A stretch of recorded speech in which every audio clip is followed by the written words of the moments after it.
Everyone, thank you for joining us today. Thank you so much, Lindsay, for getting this set up for all our cab friends. And my name is David Moore. I'm not going to do much of an introduction today. I think we all know each other. I will give you this warning. I wanted to get you guys information that was going to be useful in today's climate. I am probably going to speak very quickly like I normally do. I'm probably going to cover some more information that I really don't have time to get into details on.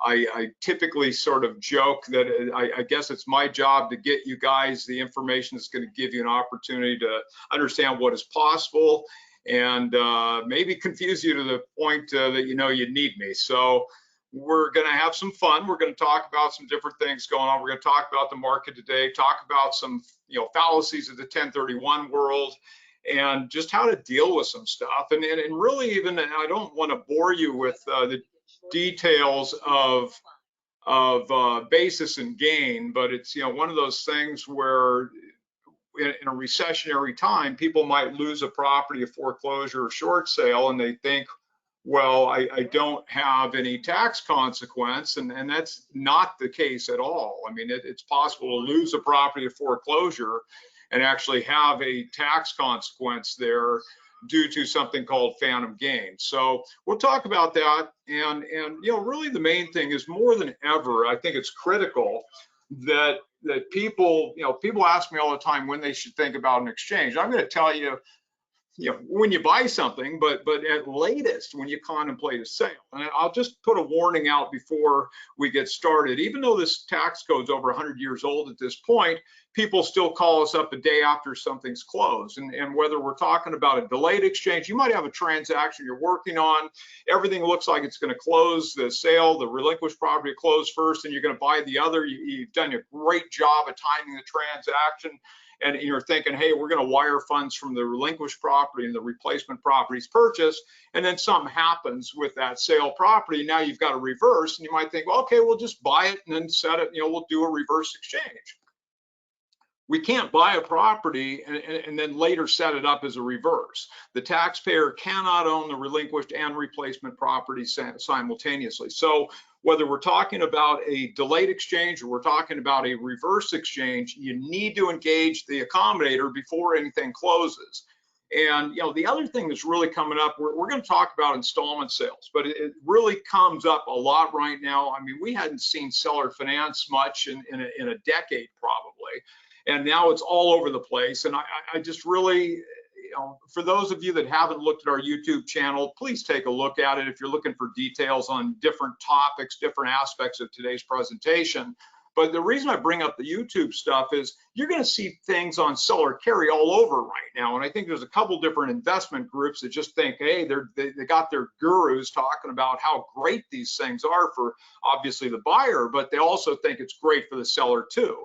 And there's some real traps there on seller finance. So make sure, if you're representing a buyer or seller in a transaction, make sure you're representing them and that taxpayer is aware of any potential tax consequence of a seller carry, because it's really a minefield.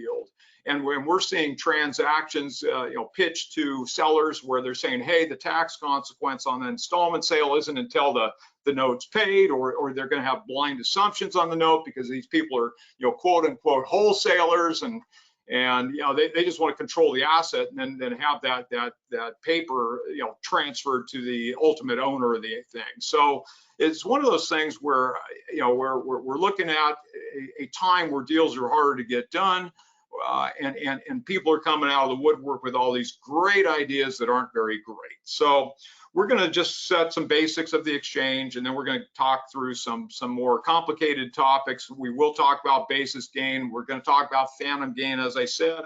We'll talk about timing, about when you get access to money, some opportunities that might give you something if the exchange is not completed, what sort of options you have at that point. We're going to talk about, even though I'm talking to CAB, we're going to talk about Section 121, the universal exclusion, a little bit, because it's really important for everybody to understand that you can convert a commercial property into a residential property and vice versa, and you can definitely exchange out of one and into the other. But it's all about timing, and understanding what's there. So we like to say you've worked hard for your money. We work hard to keep it yours. And you know, those of you that know me know that you know, I've been doing this a while. My brother and I started the company in 1991 with actually another gentleman. I was blessed to have one of my father's friends. Was a very successful investor, and he had started an exchange company in the mid 80s. And you know, hey, the best way to learn is to have somebody to mentor you. And we were blessed to have a gentleman named Ron Stash do that for us. And so we got in the business in 91, but he hauled us up from California to invest in real estate in 90. And we just needed exchange work done. There really wasn't anyone there to do it at that time, so we put the company together. But we approach things from the investment perspective. You know, this thing is not a tax or legal decision. 1031 is not tax or legal. It's purely an investment decision. And I'm also going to say there's an opportunity cost to it also, because anyone out there that's held funds in an exchange knows that time is the biggest problem there. That ID period, the 45 days, typically the biggest problem. The 180 days can be also. But you're in a situation where you have to get things done in that timeline, and obviously there's an opportunity cost in a market like we're in right now. So if you look at that transaction, the biggest question upon any disposition is, what's the tax consequence for that taxpayer, and is the exchange the right thing to do at that point? And I'll just throw this out at you too.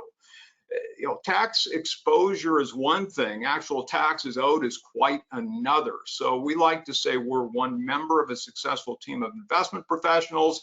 You guys at CAB are definitely on that team. I'm going to put some good, you know, we've got some great title escrow people in our marketplace too.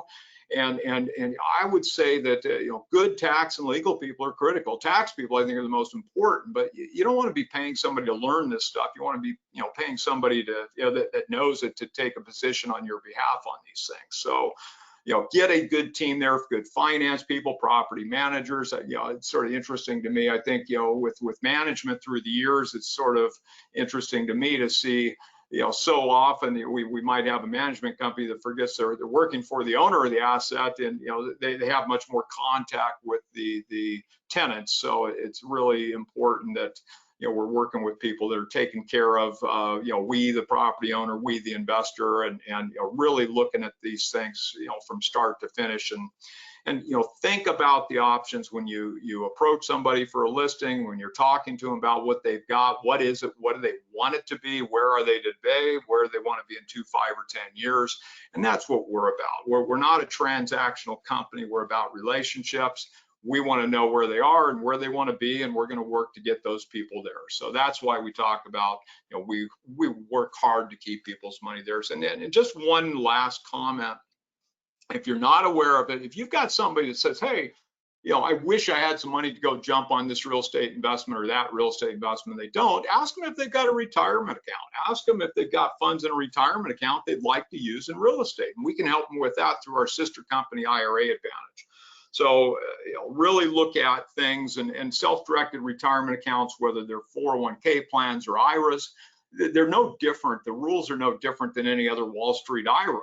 You know, the big deal is that when we hear about a self-directed retirement account in today's world, in context, so often it's talking from a Wall Street context. And when we talk about a truly self-directed account, it's an account that allows people to buy literally anything the law allows, which IRAs can buy anything other than collectibles, life insurance contracts, or stock in a sub-S corporation. 401k plans can buy literally anything other than collectibles.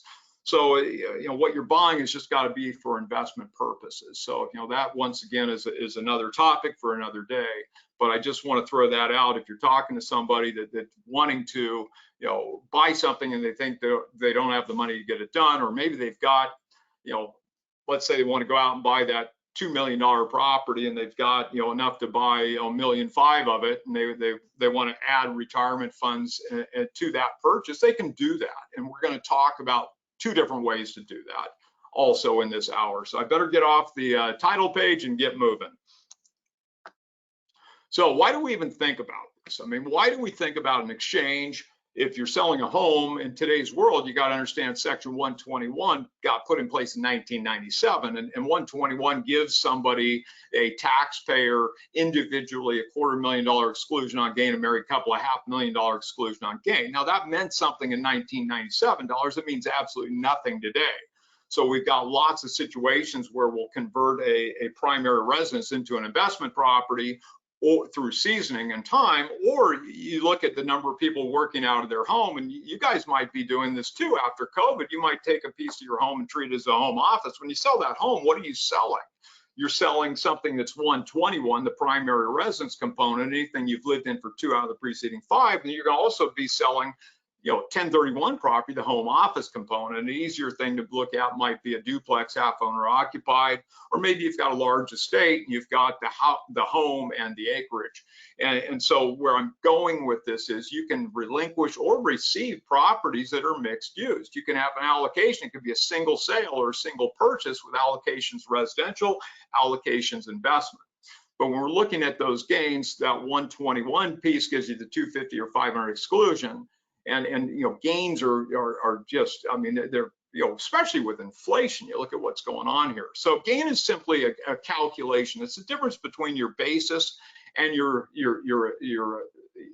adjusted sales price. So what do I mean by that? You're going to take the gross sales price, back out brokers, commissions, title escrow fees, tax and legal fees, hour fees, and anything else that might be there. That first group I mentioned, those are all normal transactional costs. You can pay those out with no tax consequence. If we're talking about, let's say, lender required repairs, that's going to, the cost for those repairs is going to be treated as boot. Anything you receive that's not of like kind in an exchange is called boot and taxable to you. But you don't pay tax on that stuff twice. So if you had 50,000 in lender required repairs, it's going to reduce, what you have to buy. We'll talk about that more when we get the napkin test. But your basis is the purchase price plus capital improvements minus depreciation. Now, it's more complicated than that, all right? It always is. So that initial purchase price could be different than the actual purchase price if you did an exchange into it. You're going to have a basis carry forward.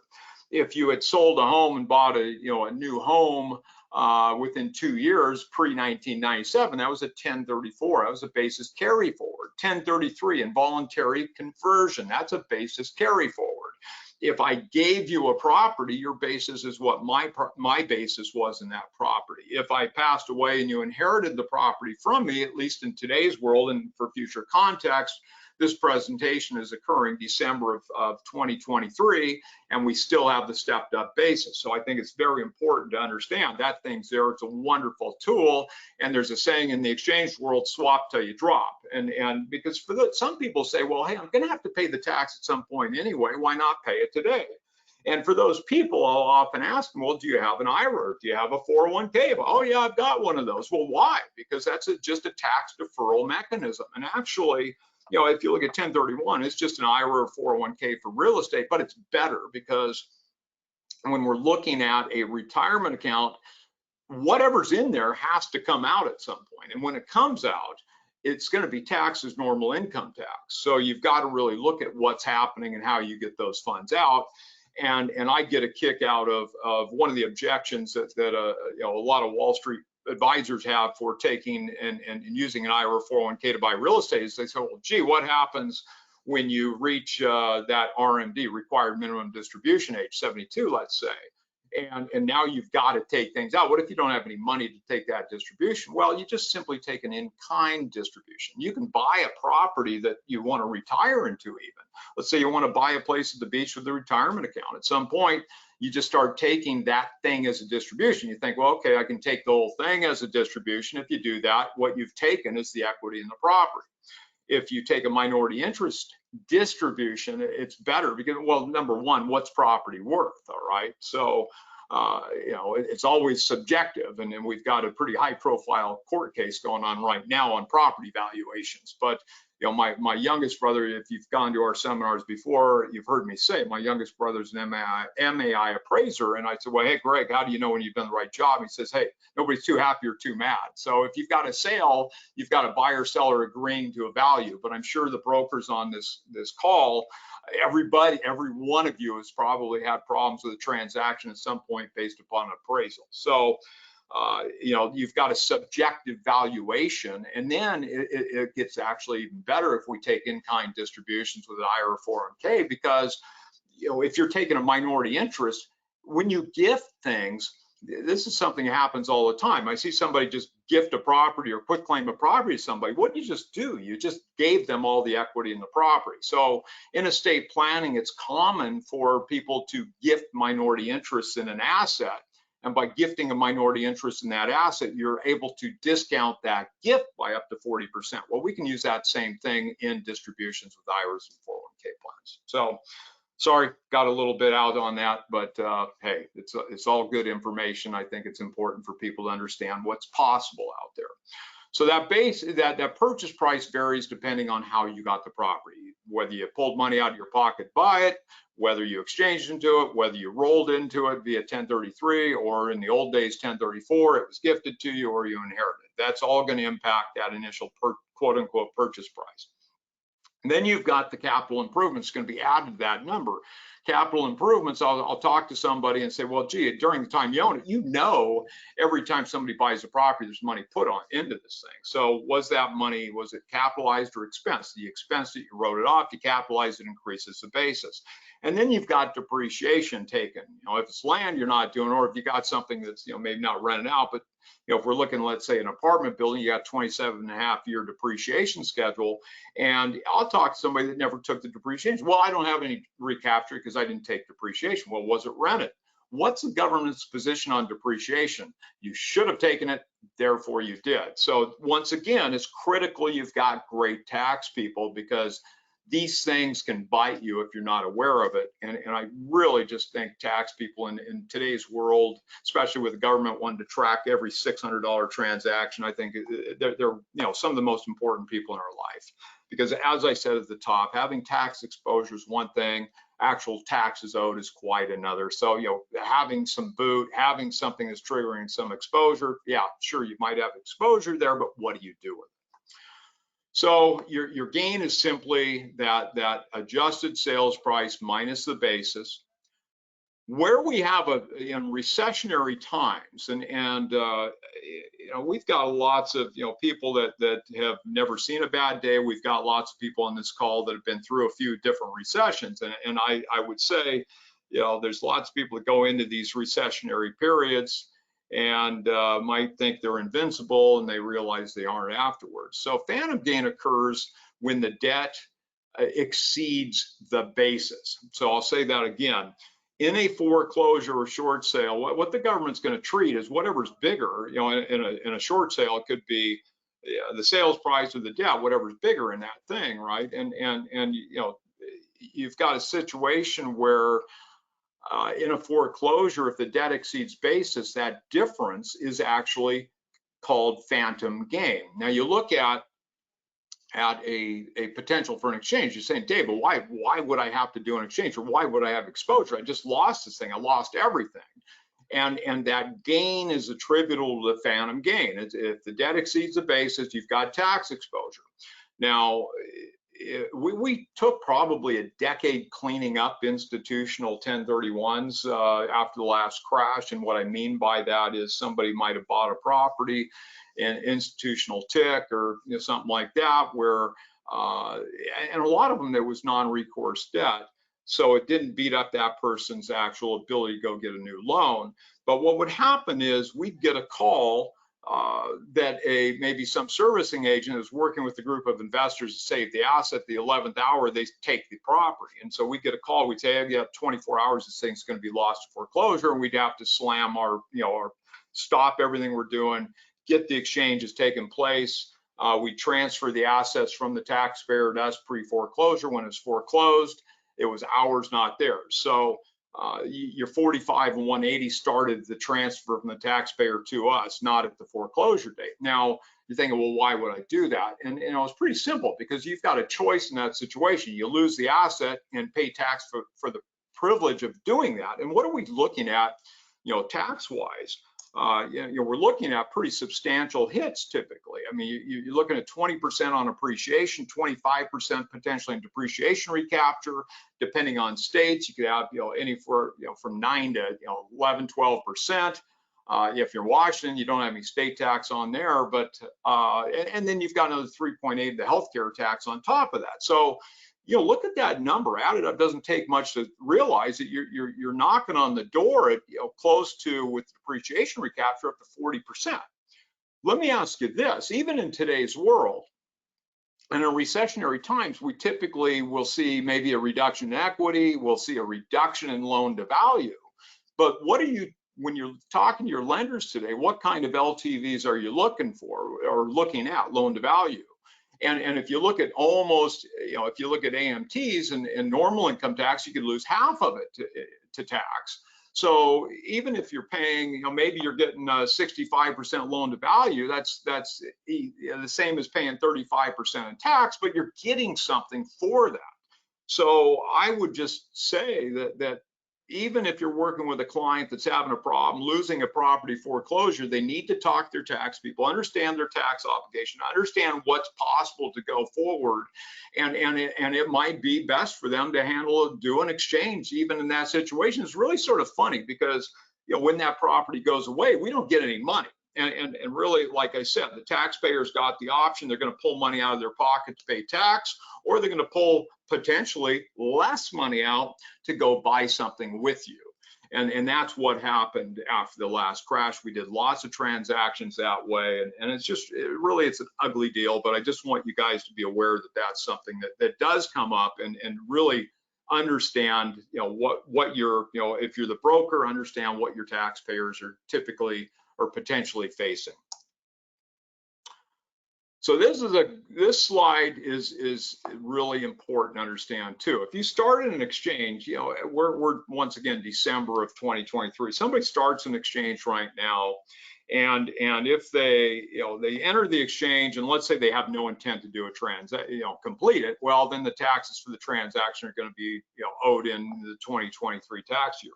If, on the other hand, they quote unquote had the genuine intent of completing the exchange, or let's say that we closed it a month or two ago, now we're inside the 45 days, they ID'd properties, and let's say those properties are not purchasable for whatever reason, they didn't work out, they don't want them, whatever happens. Well, there's something called 1031 G6, which we're going to get to another page or two. And it basically ties our hands with the ability to give people money at will, right? I mean, they can only receive funds after they purchase everything they have the right to buy. So for tax purposes, if they pulled money out of close, whatever money they pulled out of close, and 1031 is not all or nothing, they would have that tax exposure in the year of disposition. And then if the money's locked up with us per 1031 G6 until 2024, when they get whatever money they receive via 1031 G6, that tax on those funds, that boot, let's say, would be taxable as in 2024. Now, this is obviously sticky stuff. If you want more information on that, we can get some information out to you on it, but it's critical that the taxpayer talks to their tax counsel. We are not supposed to give tax or legal advice. So it's one of those things, we'll arm our taxpayers with the information, talk to their tax people, and then they can work out what's there. But I just want to stress once again, it's possible to have gains shifted from one year to the next via 1031. It's also possible you might have an exchange that has some tax exposure in multiple years. The other thing I want to say is that we've got the 45-180 that started the date of settlement. When we're looking at transactions closing this time of the year, make sure that you complete the transaction for your clients before they file their tax return. So don't let them file a return until they complete the exchange. If we're bumping up against April 15th, and maybe they're going to close after that date, they need to file an extension, complete the transaction pre-filing of that filing of the tax return. Otherwise, they've just terminated their transaction. What's a tax hit? I made a comment about state rates a couple slides ago. This sort of spells it out for you, and you think of the gray states there, and obviously anybody that's been dealing with investment real estate, you got lots of money flowing those states. And not only are they nice for taxes, but they typically are going to be pro property owner, and instead of the states where the property owners lost all rights of ownership like in the People's Republic of Oregon these days, where it seems like the property owner doesn't have any rights, the tenants have all the rights. So just be aware that each state's going to have a different situation. Now, something I do want to mention is that Oregon is a state that has the right to claw back what was deferred out. So what do I mean by that? And what I mean by that is that if you have a client sell a property doing an exchange out of Oregon, or California saw Oregon do this and said, hey, that's a great idea, so they put the same thing in place. But let's say they exchange out of Oregon into Washington, or out of Oregon into Nevada, Wyoming, Texas, Florida, wherever. People think, I got this great idea, I'm going to do that, I'm going to save myself that up to 10% that Oregon's going to hit you there, right? It doesn't work. Okay, so as long as you continue exchanging, you're going to kick the tax liability down the road. But if you just think, hey, I'm just going to exchange out of Oregon into one of these states, hold the property for a year or two, sell it, and trigger that gain at that point, Oregon has the right to claw back the gain that was deferred out of the state. So you're not going to get rid of it. Now, if you continue to exchange, you swap till you drop, then Oregon doesn't have, they have no right to anything. Because you've swapped till you drop. But I just want to make sure that people understand that, because we have people that come up with this great idea. And the other thing that no longer works is to exchange out of an income property, investment property, into a primary residence, hold it as a residence for a couple of years, and sell it and take the exclusion, get rid of the gain. It doesn't work any longer. There's a 5-year required hold on a property acquired via 1031, and then even after the 5-year hold, if you've moved into it and sold, even though you fit the 2 out of 5 that 121 offers, there's something called the Housing Assistance Tax Act of 2008. So if you've got questions on that, once again, don't hesitate to reach out, and we'll take care of you. Exchange fallacies. These are things that drive me nuts. Okay, I hear them all the time, and the first one I always joke is, well, hey, when I got into this business, I had a lot more hair on my head than I do today. But people just say, well, hey, I remember when 1031 meant house for house, land for land, da da da da. It's never meant that. All right. 1031 just requires that you relinquish and receive like-kind property, which means that it's nature rather than form. So we'll talk about this topic a little bit more, but just right now you can exchange out of dirt into apartment buildings, into office buildings, a place to beach to retire into. All those things are going to be of like kind. Number 2, Section 1031 does not require 2-year hold. People say all the time, David, hey, the code says 2 years. That's not true. The code does not say 2 years. If I want to exchange properties with my brother, that's a related party transaction, and the code says there's a 2-year hold there. But if you read the fine print, even in that situation, it's not an absolute. So when we're looking at, and what I laugh about, if you go to our YouTube library, there's a couple hundred videos on there. The most watched video is the 5-year hold. And we put that up there because we kept getting asked about 5 years. Well, that 5-year period in context, 1031 context, is that situation where you exchange out of an investment property into a new quote unquote investment property that's converted to primary residence, then sold. If you sold it within your 5 years of acquisition, it's a fully taxable sale. But I want to stress that there's no absolute required hold in 1031. If somebody asked me how long I'd like to see somebody hold it, I'd say a year based on 2 factors. 1, it's been proposed a couple times, and 2, that's the break between short and long-term tax rates on assets held for investment.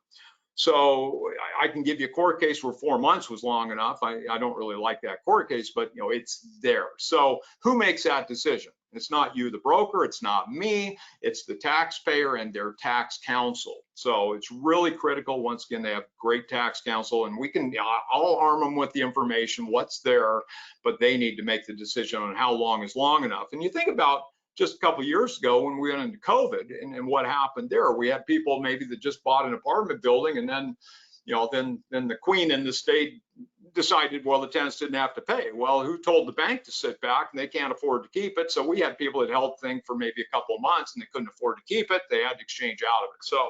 So it's not time that dictates the hold. It's what you're doing with the property during the time you own it. And there's a court case, the Clarkowski court case, 9 points used to determine dealer status. I use that court case for holding periods. In 1031 context, I use that court case for determining whether it's something called unrelated business taxable income, UBTI, in retirement accounts. So it's a great court case. It's 9 points. You have a couple strikes against you, I'm not going to worry about. 9 times out of 10 people, have a problem with it. And for those out there that, the flippers, the wholesalers, let's say, it typically it's not going to take you that long to figure out, why do I want to give up almost half what I made? So instead of just buying, fix, and turn, and why wouldn't you buy it, fix it, refi the thing, keep it as an investment, season it as an investment property for a period of time, and then when you go to turn it, you do a 1031. So I mean, it's a much better path, and it's something that I was taught over 30 years ago. So it's not a new concept by any means. For the more seasoned brokers on this call or investors on this call, if you're in the Northwest, you probably remember a guy named Ron Schellen, who was their outside legal years ago, and he was wonderful guy, is a wonderful guy, I shouldn't say was. But we used to talk about these great ideas people come up with. He said, "Oh, there's new ideas." There's no new ideas. It's just people sort of regurgitating the thing. So, you just got to dig in, and the old saying with history, right? Those who don't study it are condemned to relive it. 3, there's no limit to the number of properties relinquished or received. Okay, the identification rules seem to imply there's a limit, but there's no limit. You could give up 20 properties, buy 20 properties through the exchange, not a problem. The identification rules get very sticky, and it's really critical. If you told me, hey, I want to go buy 20 properties, I'm going to probably tell you, let's get them all closed inside the 45 days. Because if you get outside the 45 days, then we've got some real issues with the ID rules, and we'll talk about those in a little bit. But once again, I'm going to tell you can relinquish and receive any number of properties through an exchange. 4, you can carry a note, or land sale contract in a 1031. I should say you can't, because that's the fallacy. You can, it's just there's more complication to it. We're going to talk about that more in depth in a little while too. You do not have to replace debt in a 1031. Recessionary times, as I mentioned earlier, I said typically we're going to see a reduction in loan to value, and we're also going to see a reduction in equity. And a lot of times you might have somebody, we've got, for those of you out there that are not familiar with DSTs, Delaware Statutory Trusts, lots of people going in that stuff these days. I call them my rent control refugees. So, it's a passive investment, non-recourse debt, set loan to values, but you might give up something that was 80% loan to value, and you can only buy it 50% loan to value. Well, what's that tell us? There's 2 ways for debt to go down. One is to go down value, which is going to trigger tax. The other way debt can go away is by adding cash. So you can always add cash to a transaction, get where you want to go.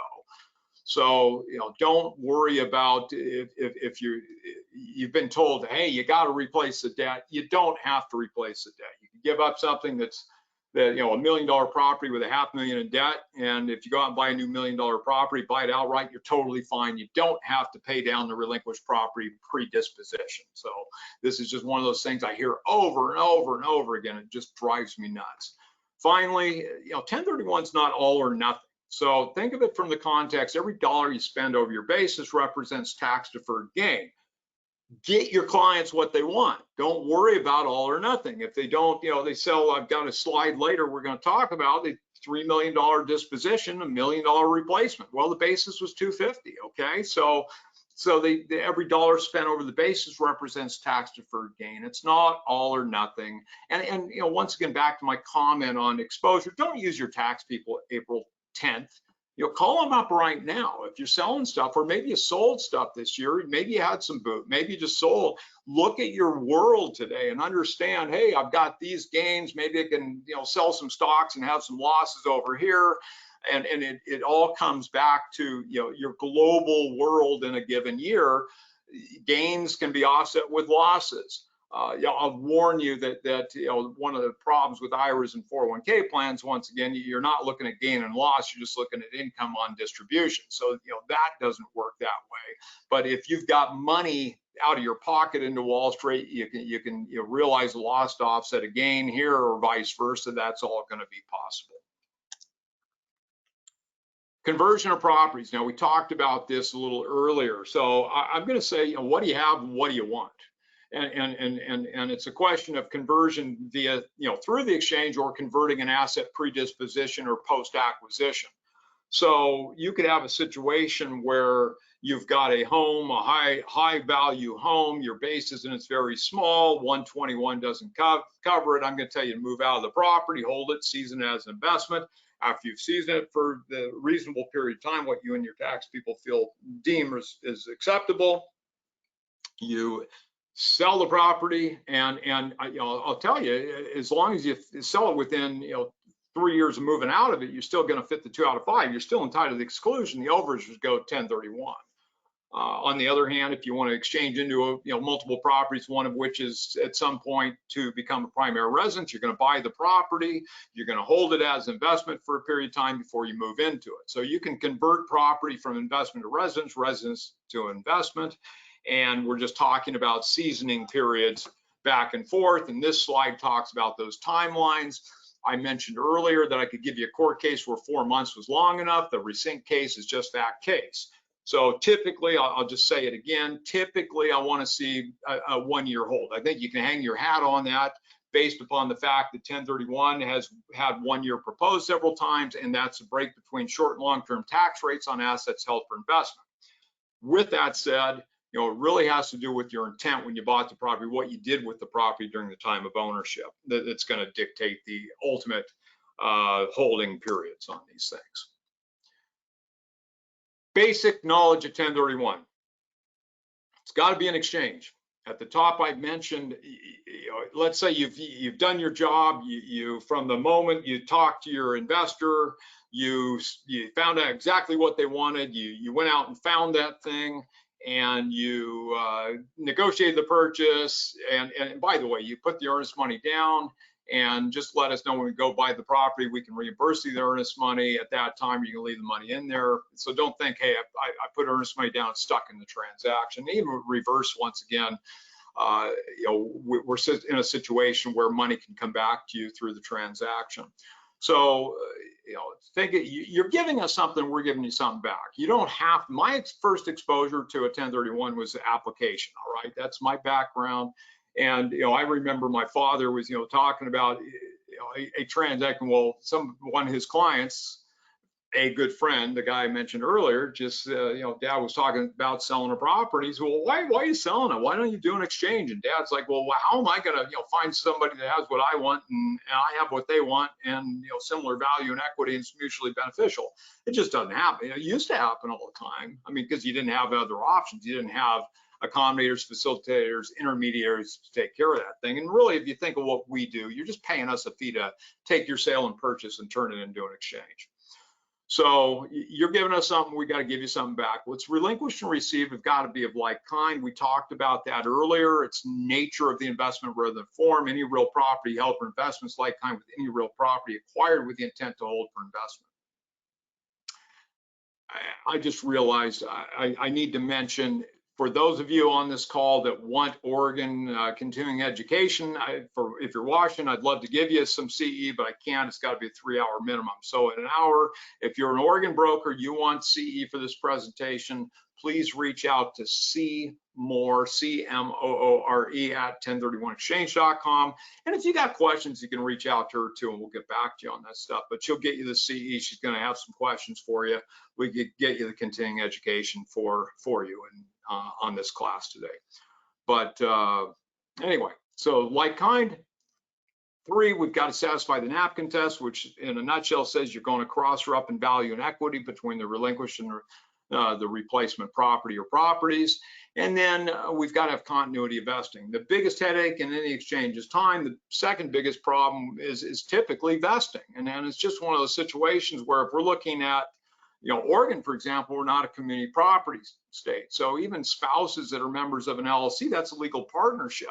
If you've got spouses in an LLC in California or Washington, they can enter the exchange in the LLC, exit the exchange individually, which makes lenders happy on residential loans, right? But in Oregon, if you give us a property, spouses in Oregon, we have to give you, as an LLC, as members of an LLC, we've got to give you that replacement property in the LLC.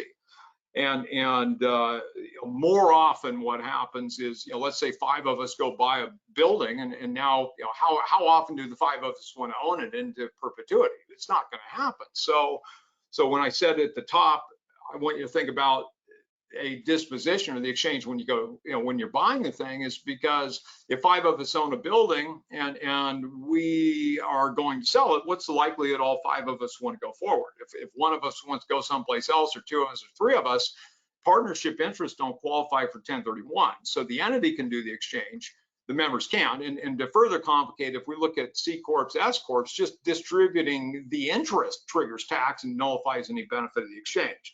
So at least in a limited liability company, it's a timing issue. And this is the planning deal. If you're the broker selling, working with people, and you're structuring those purchases, know that through the ownership period of this transaction, this property, this investment life, if they're looking to sell at some point, talk to them about what they want to do. And if they want to go different directions, they're probably going to need to do what's called a drop and swap, meaning we're going to drop that limited liability ownership interest into a tenancy in common. We're going to then have to season that investment tenancy in common pre-disposition. If we don't have time to do that, maybe we do a swap and drop, where we're exchanging out of that relinquished property as the entity. Maybe there's 5 of us, we go buy 5 different replacement properties in 5 different LLCs with that exchanging entity as the member, and then maybe a year or 2 downstream, we do assignments of membership interest from the entity to each of the individual members at that point in time. So really it's a timing issue. A drop and swap means we're busting it pre-disposition. A swap and drop means we're breaking it up post-acquisition, and there's reasons to do both. I would tell you that it's much more preferable to do the drop and swap than it is a swap and drop for a variety of reasons, but we do both of those things. And that's why that vesting gets to be so problematic, is that the taxpayer is the partnership, it's not the individual. So we really want to talk about these things well in advance. And this is just another reason for you, the broker, to maintain a relationship with your investors over time. And I'll tell you this, the other thing is, if we're talking about IRA 401k investments, it's critical that you maintain a relationship with your investors, because they need annual valuations of the properties every year too. So it's a great reason for you to be in touch with them, for them to be in touch with you, because every year they're going to be relying upon you for evaluation on, CMA is going to take care of it for that asset. And then, as far as upon disposition in the future, hopefully if you've been taking care of them, they're going to list the property with you. So like kind, this is just a sort of bubble chart showing it. So we can go from land into commercial properties, vacation properties, multifamily, single, family homes. I want to stress vacation properties. We've got to sort of break that into, this vacation property meaning an investment property at the beach. There's a vacation property that could be a second home. Second home's a different set of rules we're not going to talk about. I don't have time to talk about it today, but know that you can do an exchange on a second home. It's just more complicated, and we might deal with a situation where it might have been second home for years, but we're going to convert it into an investment property. The other one I want to point out is the 10 o'clock position. 30-year leasehold interest in real property constitutes ownership of real property. So a 30-year lease or a lease with extensions to 30 years constitutes like-kind real property. We do some very complex transactions where we're building on, on leasehold interest. That's a whole nother, presentation. But if you've got a situation where somebody wants to build on a leasehold interest, please give us a call, and we're happy to go through everything on that. And you just think about our ability to, primarily we're talking about delayed exchanges today, a reverse exchange we're going to dance with a little bit, but improvement exchanges where we're actually building the suit. Think about how long it takes to get a shovel in the ground on the West Coast these days. We just can't even get a permit in 180 days. So if you go to Texas, someplace like that, where they like to build stuff, sure, we can do a traditional improvement exchange. But in today's world, doing a traditional improvement exchange is just not going to work, where those leasehold transactions allow us to get things done. The napkin test, basically, this is the formula that we use to, decide whether somebody's got tax exposure in a transaction. So in a nutshell, you're going across or up in value and equity between the relinquished and the replacement property. once again, you're going across or up in value and equity. I didn't say anything about debt. And remember, we talked about fallacies earlier. So in the bold, right in the middle of this page, and this packet is available, we'll get it out to you for future reference. But debt can go away two ways. Debt can go away by going down in value in the transaction, and that's going to trigger tax because you went down in value. The other way debt goes away is by adding cash to the transaction, which is always going to be fine. So at the very bottom of that, you can offset mortgage boot with cash. You cannot offset cash boot with mortgage. And as it says at the bottom, boot is anything that's received that's not of like kind through the transaction. And I'm going to stress once again, it's not all or nothing. And the other thing I want to say is, if you sell it $1 million, you're going to back out all those closing costs. Maybe you have an adjusted sales price of $920 or something like that. That's the number that needs to be spent. It's not the full $1 million. All right. So don't, once again, it's not all or nothing, and it's not the black and white purchase sale contract price that needs to be met. You're going to work with your tax people to really ascertain the exact target number on what you want to do. If you want to pull some money out of the transaction, you can do it. You can do it at close or after you've purchased everything you have the right to buy. Continuity vesting, I really hit this one a couple minutes ago, but it's just, it really demands planning. Okay, I used to do a lot of scuba diving. The whole golden rule of scuba diving is, plan the dive and you dive the plan. If you're a pilot, you're going to file a flight plan. If you even river rafting, you file a float plan. So really figure out what you're doing in advance, make the plan, go do it. And this vesting issue is just really one of those things that trips people up because, if you call me up, and as I said earlier, the code's over 100 years old at this point, but people still think of it the 11th hour. And I guess what I would say too is your purchase sale agreements include boilerplate stating the buyer or seller have the right or the option to exchange. But if you rely just strictly on that boilerplate, nobody's telling escrow what's to be done. And imagine you're working as a buyer's broker on the buy side of an exchange, and you're assuming that the relinquished side, the broker there, was taking care of it, and they've relied upon the boilerplate. Nobody told escrow it was going to be an exchange. Boom, the deal closes. Even if the taxpayer never received the funds, they had the right, they had constructive receipt, therefore the taxes are owed, and you might not now be in a situation where they have enough money to buy what you sold them. So it's really critical you get these things set up in advance. Vesting is just one of these things where, a drop and swap, if you contact me a year in advance, you can break the entity, go tenancy in common, a year predisposition. When the property sells, boom, you're fine. But if we get the call, the deal's closing tomorrow, and it's a transaction between the LLC and the buyer, and you got these people that want out, well, your only option at that point is to change that purchase sale agreement. I wouldn't just amend it. I'd probably tear it up and redo it, because, like for example, California, the franchise tax board, they don't want to see that assignment was made. They want to see a clean PSA.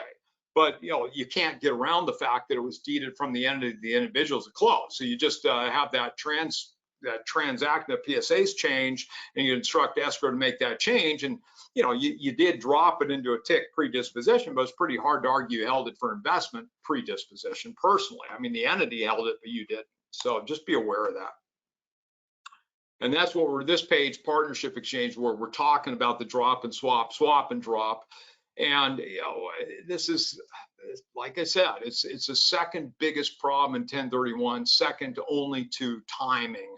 And it's just a planning issue. And if your broker's involved with the stuff, really take the time, to understand that you don't have to understand all this stuff, but know people that do and that can convey what's going on here. And I would say if you've got investors that are looking at this situation, call us up. Let's set up a conference call and we'll go through everything, and we can get their tax people involved too, so that everybody's on the same page. And obviously with the drop and swap, there's some risk there. So you as broker don't want to make that decision. I'm not going to make that decision. It's up to the taxpayer and their tax counsel what approach we do in this situation. But it's there is a big difference if you look at the bold at the bottom between community and non-community property states in this situation too.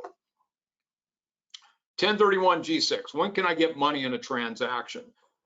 A taxpayer can only get money out of the transaction for 1031-G6 at close if those funds are excluded from the exchange. So when you call us up, say, hey, Susie's she wants to do an exchange, call up ABC Escrow.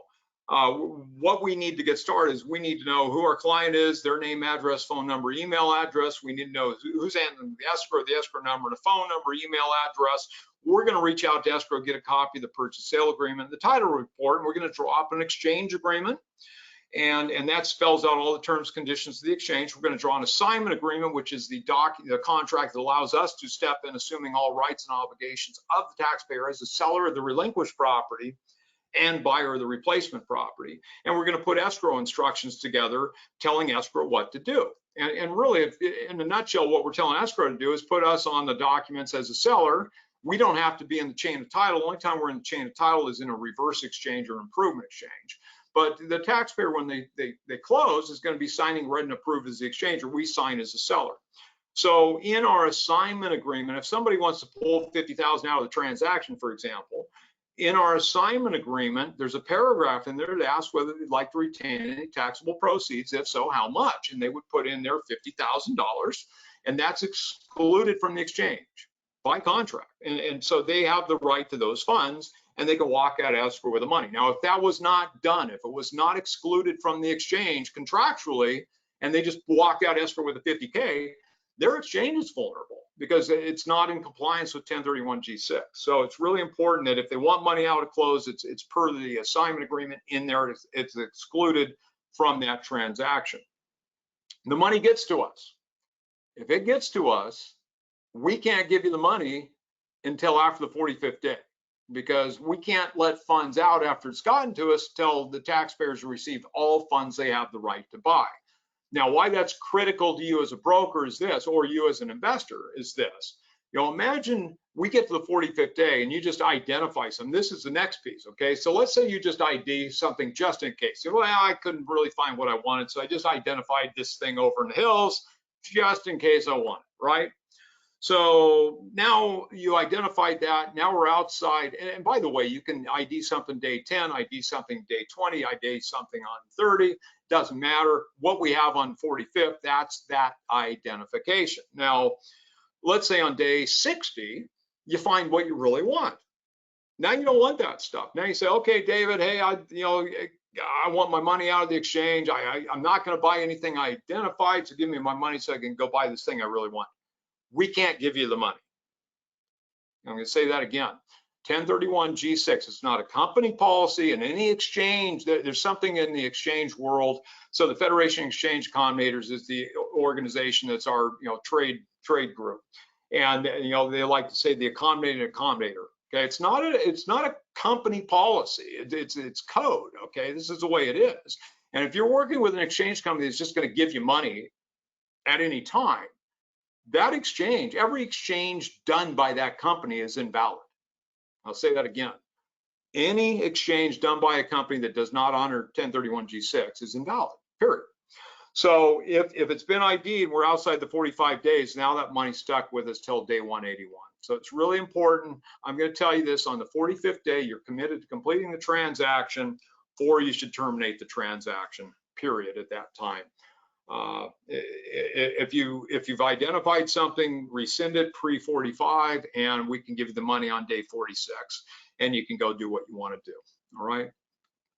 Current trends and issues. Exchangor has the earlier 180 days, the due date tax return. So, as I said earlier, you're IDing things. Does it span multi-years? When do you want to receive the money? If you make sure you file an extension if you're bumping up against April 15th in the 180th day, or to complete the acquisition. You can only receive funds when you've received all the property you have the right to buy. So let's say you want to pull 50 out, you didn't pull it out at close. Well, we can give you the money after you've purchased what you've identified. By the way, the identification, you got a 3 property rule, 200% rule, or the 95% rule.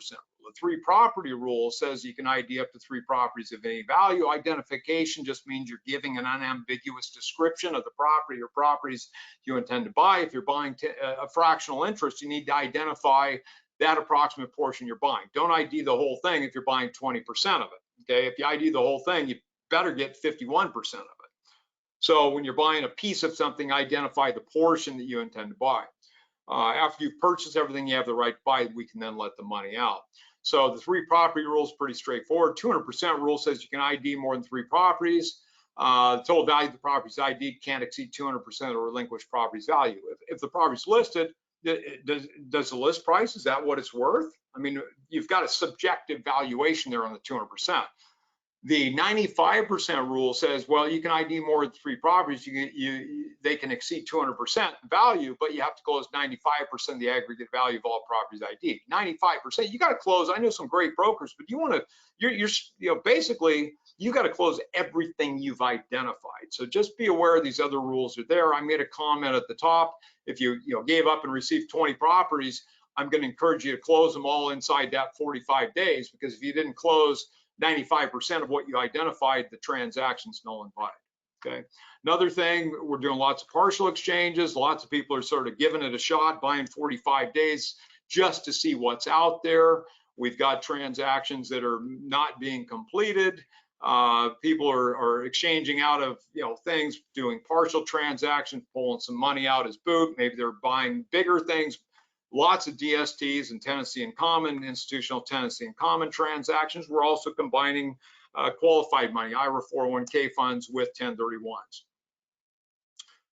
This page just gives you more context to my comments earlier on hold periods on related party transactions. So once again, somebody says, well, the code says 2 years. It doesn't say 2 years unless you're looking at a related party transaction. Now I want to state something. Typically in an exchange, it is considered okay to sell to a related party in an exchange and do an exchange. It is not considered to be okay to buy from a related party in a 1031 exchange. So just be aware of that. Related parties are lineal ascendants, descendants, their spouses, or any legal entity owned in a controlling interest by one of those. So just be aware of that in a related party transaction. This is once again a conversation that needs to be made with the taxpayer and their tax counsel. Notes in an exchange, and we are 5 minutes away from pumpkin time, so I'm gonna work to get through this stuff, but we're running out of time. Notes, okay, so seller finance, as I said earlier, the biggest issue that I have with this is that people are under the impression they only pay tax on funds in the date they receive those principal payments, and that is totally incorrect. All right, be aware, if you sell and carry a note and trust deed, you're going to have tax exposure on debt relief and depreciation recapture in the year of disposition. You're going to pay taxes at normal income tax rates on any interest payments. You're going to pay long-term capital gains tax if the thing was held for more than a year on those principal payments going forward. But I just want to make sure that I've been in this for over 30 years. I think the first investment book I read on real estate was Robert Allen's Nothing Down book, which is such a wonderful thing. On paper anyway. It's a great thing for the buyer if you get somebody to do it, but it's not a good thing for the seller. If you've got a nothing down deal and you're a broker involved with the transaction, you're probably gonna want to get paid at close, as is escrow, as am I. And on top of those costs, the taxpayer is going to have exposure on debt relief and depreciation recapture in the year of disposition. So make sure if you're doing a seller carry that they're getting enough of a down payment to at least cover all those expenses incurred at close. Now, if they want to do an exchange, we can still do an exchange and carry paper. So what's going to happen at close is equity advantage. We are going to be the Benny of that note at settlement. All right. And I guess furthermore, I got to stress that you're not going to, as soon as you get that note, you've got taxes. That's baked in. Okay. It's just a question when you're going to have to pay the taxes. So if you want to do an exchange, don't call me up when you're getting a balloon payment. And if you're selling and carrying it, I'm all for doing an installment sale if you want payments over time. I'll tell you, an UPREIT is a better option, I think. And that's just UPREIT. And really just, once again, it's another presentation. We'll get that one out to you probably next month. But an UPREIT, basically you're exchanging into a Delaware statutory trust. It's held as such for a year or two, then it's rolled from that DST interest into shares of a REIT. And the beauty of that is, I think it's the ultimate installment sale because you don't have the tax on debt relief and depreciation recapture, your disposition, and you literally pay taxes on the shares of that REIT as you choose to sell them. So it's a wonderful thing. You just pay tax whenever you want to do that. But if you want to sell and carry paper as an end game, fine, do it. Just get enough to cover all the costs incurred at close, and then make sure you got some type of acceleration provision in there that's not going to allow somebody to just pay that thing off. And one of the beauties of a note trust deed, for example, is if you've got, let's say you elect to do that, and your buyer gets to a point where they don't want to, own your property anymore, you could elect to do an assignment of collateral to their replacement property again. So that's one of the nice things about a note trust deed. But if you want to do an exchange, the note's going to come to us along with the cash, and we then have to use the note and cash to go buy what you want to buy through the exchange. We could sell the note to a third party. We could use the note and cash to go buy a replacement property. 9 times out of 10, our client buys the note. And you're going, David, why would I buy my own note? Well, you're really doing is substituting cash for the note. Now you get the benefit of that note payment over time, which is probably the interest on that's well in excess of what you're getting on money in the bank. And you've got the ability to go forward completing the exchange. Maybe the note's just there because the buyer's financing blew up and they got to get something there, 180 days there, or you've got something you need to get the deal closed.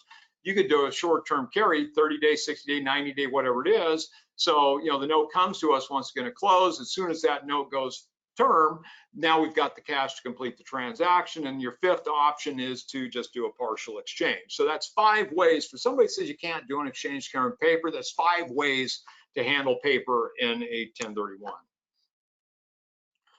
Reverses. Okay, so reverses are a great tool. I'm going to tell you to use them as a fallback. We're out of time. I've probably got about 10 minutes left, just so if you're aware. If you have to go, I totally understand that. And you will have this packet to look at in the future for future reference. And as I said earlier, give us a call anytime, and happy to talk about any one of these slides or anything that's contained in this presentation. So when we're looking at the reverse, and by the way, you can combine, if you've got somebody that's giving up a portfolio of properties, we can do what we call a blended exchange. We could, anything that's sold pre-acquisition would come in. You could say it's, let's say sell 3 properties, 4 properties, and buy a replacement. Those 3 or 4 would go via a delayed exchange, and we make that acquisition, and we would do what's called in that situation let's say a warehouse relinquished, and we would then liquidate the balance of those properties via reverse exchange, and the total exchange timeline could be roughly a year long. So whatever's sold before acquisition is a delayed, whatever's sold post acquisition is coming in as a reverse. So it's a pretty neat deal. But a reverse exchange is a warehouse transaction, meaning we're going to take ownership of something for a period of time, and that's because the taxpayer, when the rules for when Rev Proc 2000-37 came out in 2000, they could have given us the nice and easy, true reverse exchange, meaning that we would, just taxpayers going to. I guess first thing I got to say is the taxpayer has to have the financial ability to buy something without having the funds from the sale for us to look at an exchange, a reverse exchange. If they've got the financial ability to buy today to replace something yet to be sold, we can do a reverse exchange. So, if we're in a situation where you're coming to me, first thought is a reverse, I'm going to tell you, let's ask for whatever period of time we feel we can get to do a delayed. If we get to that purchase date and that delayed, the relinquished property hasn't gone yet, maybe it's got a sale pending. Can we buy extra time? If not, we do the reverse. All right. So when we're looking at reverses, warehouse transactions, the taxpayer cannot, in a reverse exchange, own the new and old property simultaneously. That's what we would have called a true reverse exchange. We would have bought a property, given it to them, they would have owned the new and old at the same time. We can't do that. All right. That's outside the safe harbors. So what we do with reverses is warehouse replacement property or warehouse relinquished property. A warehouse replacement, straightforward, means that we're going to create an LLC that takes ownership of the replacement property. A warehouse relinquished means that the taxpayer is going to negotiate the purchase, and we're going to buy the new property and give it to them at the same time they give us the properties to be sold, and we warehouse the relinquished property. By the way, an improvement exchange is the same structure as a warehouse replacement reverse exchange. So, in a reverse, once again, the taxpayer has the financial ability to buy the property.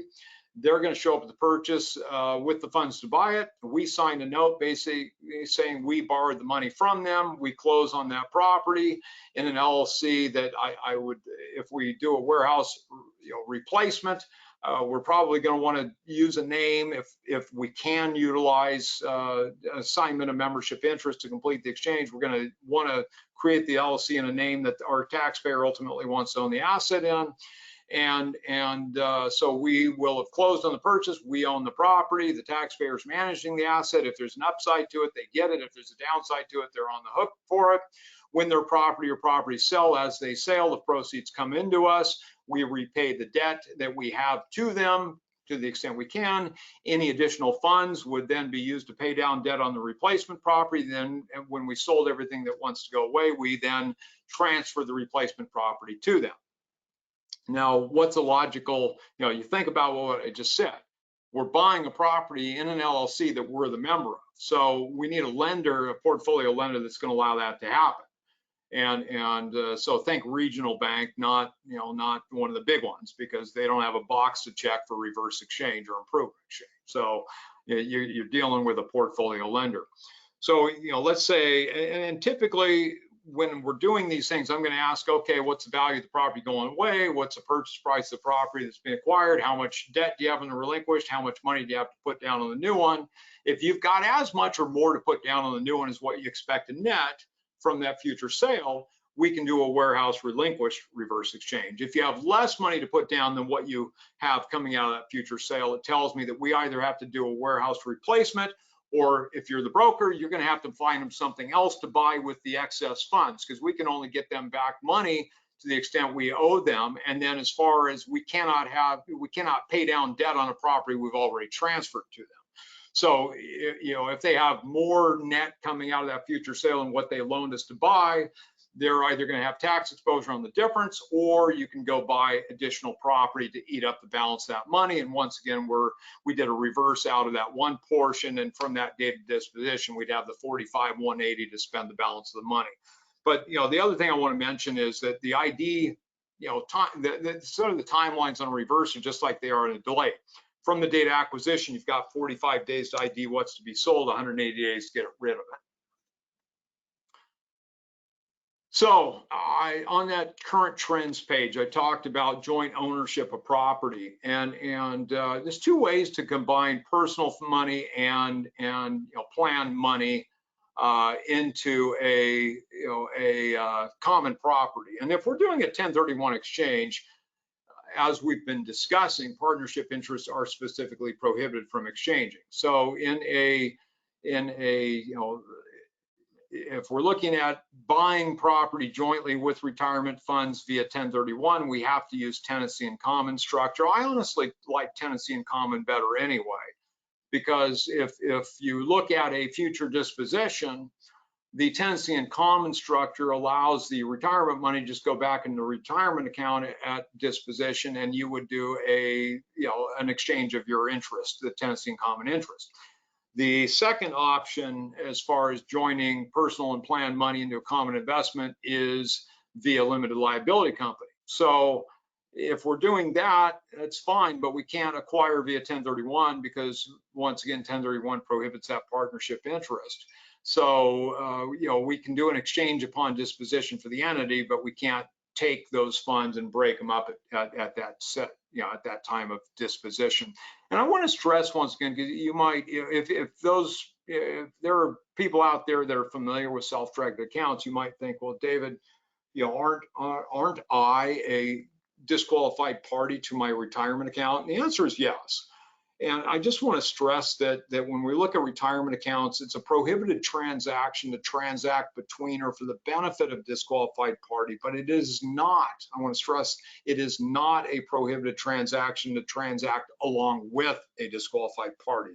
So to own things jointly with your retirement account, that is totally fine. But you couldn't sell to, buy from, loan to, borrow from, you couldn't have, let's say recourse debt to you and non-recourse, which is what's required for the IRA 401k. So there can't be a benefit to a disqualified party, but it is totally possible to combine personal and plan money into a common investment.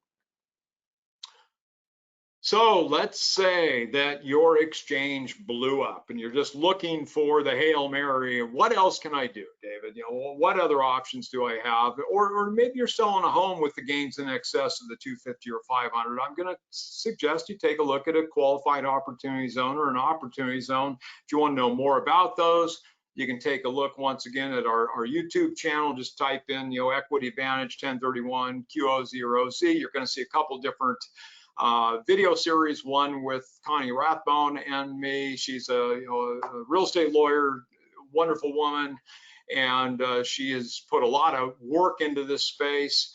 And then there's another series with another buddy that's in that business, and he can go through stuff too. He actually sells these products too. But Greg's a wonderful guy, and USG Realty Equities, Greg Genovese. So you can take a look at his series too on these things. And Greg's been in the institutional real estate world for decades too. So Connie structures them. So if you're in a situation, and by the way, just buying a property in a QO0Z, that doesn't qualify. It's got to be set up as that fund. So, Connie, you can talk to about putting one together. If you're looking at making an investment in one, take a look at Greg's stuff, give him a call. He's great at it. Also, you can talk to Inland or Cantor Fitzgerald. There's a couple more sources of people that put those things together for people. But I think they're a great opportunity as a fallback if you've got a failed exchange or you've got gains in excess of the 250 or 500 and you just don't want to lose all your money to tax. And I look at them sort of as a Roth IRA where you've got limited deferral into it, and then what you make on that investment. The big great thing about them is you hold them through maturity, typically 10-year time. You're going to have tax-free gain on that investment, which is amazing. And if you're in the Northwest, you want examples of projects that were done in that space. Look at the Ritz-Carlton, or take a look at Graymore's project on Vancouver's waterfront up there. I mean, it's just beautiful projects. And so there's been some abuses in that space. The governors were allowed to pick where the zones were, so they weren't always in the places that really truly needed development. But Greg's got an amazing project going up in Tacoma, and there's a lot of them around. And anyway, so just I wanted to give you an option there. A few examples were done. So this really at the top, I mentioned a partial exchange. Now these people relinquished, they didn't exchange, they sold a $3 million apartment building, and all they wanted was a $1 million property down in the desert. Now you think, well, gee, they went from 3 million to $1 million, David. That's a big tax hit. Yeah, they've got $2 million in boot. But their basis on that $3 million building was $250,000. So they deferred the difference between the 250 and the million, saved themselves roughly $250,000 in tax doing that. Now, going further, after seasoning that property for an appropriate period of time, they converted it into a primary residence. And that's just an example of what's possible through seasoning, through a partial exchange. And I just want to stress it's not all or nothing. And this example is just people looking to gain diversification. Now, this taxpayer, what they ended up doing is exchanging out of a vacation property in California into multiple replacement properties, tenancy and common interest in some apartment buildings, and then bought into some single family rentals that were used, buy, fix, season, hold, and then exchange at a later date. So once again, dealer property don't qualify for 1031, and I don't care how long it takes you to improve that property. If you're in the business, if you're one of these wholesalers or you're flipping properties, you're paying normal income tax. I don't care what anyone says, it's dealer property. It doesn't matter if it takes you 5 years to do all the improvements. If all you did is hold it and improve it for sale, that's normal income tax, and you can't do an exchange. So you really got to look at things and understand, if you think about a purchase, improvements, refi as a rental property and seasoning, the money that you receive via the refi typically is going to be in excess of what you would after paying taxes on a sale. So it's pretty no-brainer in my opinion. It just, takes some time, and keep in mind that, pulling the money out via the refi is not going to trigger, a tax hit for you. But, really talk to your tax people about, what is possible, and flipping property. I understand when you're getting started in it, you might not have a choice. But as soon as you've got some critical mass here and you have the wherewithal to get things done, don't do it. Don't just, pay the tax. This is one of those foreclosure situations. So as I said earlier, we had a decade of cleanup in this space. We had people losing properties foreclosure. When that property's foreclosure, the tax is due to debt relief, debt exceeds basis, phantom gain, you got a problem. You just got to sort of look at your situation and say, the transfer has to happen pre-foreclosure. If it's foreclosed, it's too late. It's just, once again, instead of having actual or constructive receipt of funds, you've got actual or constructive receipt of debt relief in this situation. So this is just an example of a transaction where we had an institutional TIC. The TIC members were all LLCs. We did assignments of membership interest pre-foreclosure, and that assignment of membership interest started the clock ticking for the 1031, and they just came out of pocket, showed up at the purchase of replacement property with the money required to buy that property. But once again, you're either going to pay tax or you're coming out of pocket money necessary to go buy what you want to buy. This is a situation where, once again, conversion of assets, and a situation where people had a roughly $3 million gain, would have had $1 million tax hit. Their lawyers sent them to us. We told them to move out of the house. They moved out of the house, using it as an investment for a year. They had purchased a new home already. When the property sold, they went out, exchanged into 24 different replacement properties, closed them all inside the 45 days. Went from $1 million tax hit to zero, got 24 different replacement properties. The brokers were happy, escrow was happy, we were happy, but most importantly, the client was happy, and it's just unnecessary. So really, it's just testimony to the fact of having good tax and legal people. Their legal people were smart enough to say, hey, talk to somebody. We don't know, this might be possible. And they got them in touch with people that helped them get the deal done. And I want to stress, we're always happy to work with you and your brokers. If you're an investor, we're always happy to talk with you and your tax and legal people or your brokers. So, use the resources at your disposal. This is a situation where this has nothing to do with 1031. I just want to introduce this because I hope it sort of baits the hook for you guys to fishing slang. But come listen to one of our IRA presentations. This situation where we had a retired couple came to us, and they wanted to take his and her IRAs to go buy a mobile home park. And so typically we would have done what's called a checkbook IRA.